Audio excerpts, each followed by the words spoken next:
এই ছেলে, আমার ছোট বোন কলেজে তোমার জন্য যেতে পারে না, তুমি এগুলো প্রতিদিন আমার ছোট বোনকে ডিস্টার্ব করো। এই আমি এখন ভালো হয়ে গেছি, আমি এখন কাজ করে খাই, তুমি আমার ছোট বোনকে কেন ডিস্টার্ব করো? তুমি প্রতিদিন ইফটিজিং করো তাকে। আমার এই বোনটা হলো আমার জীবনের স্বর্গ। আমার এই ছোট্ট বোনটির জন্য আমি বেঁচে আছি। আমার আদরের ছোট্ট বোনটিকে তুমি ডিস্টার্ব করো। এই ছেলে, তোমার বয়স কত? তুমি এই বয়সে লেখাপড়া করবে?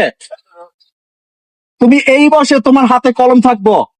তোমার বাবা মা কত কষ্ট করে, আর তুমি আমার ছোট বোনটাকে ডিস্টার্ব করো।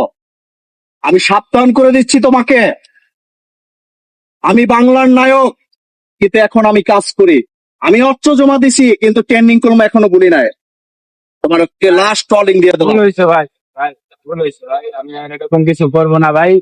ভালো হয়ে যাবো ভাই, আপনার বোনকে ডিস্টার্ব করবো আমি না ভাই। তোমাকে লাস্ট ট্রলিং দিয়ে দিলাম, ভুল হয়েছে তুমি ভাই, আমার ছোট বোনকে আমার ডিস্টার্ব ভুল হয়ে করবে গেছে না। ভাই, ভাই আর কখনো ডিস্টার্ব করবো না ভাই। আমার এই ভালো হয়ে ছোট্ট যাবো ভাই। বোনটির জন্য আমি বেঁচে আছি। না ভাই, ভালো হয়ে যাবো হাজারো ভাই। কষ্টের মাঝে আমি ছোট্ট বোনটির জন্য বেঁচে আপনার আছি। বোন মানে আমার বোন, আরো কেউ যদি ডিস্টার্ব করে দেখবো। সরি ভাই, এই, ভাই সরি ভাই, আমার ভুল হয়েছে ভাই। তোমাকে লাস্ট ট্রলিং দিয়ে দিচ্ছি। আমি অর্থ জমা দিছি, কিন্তু ট্রেন্ডিং কলম কখনো বলি নাই। বুঝছি ভাই, ভুল হয়েছে ভাই আমার, মাফ করে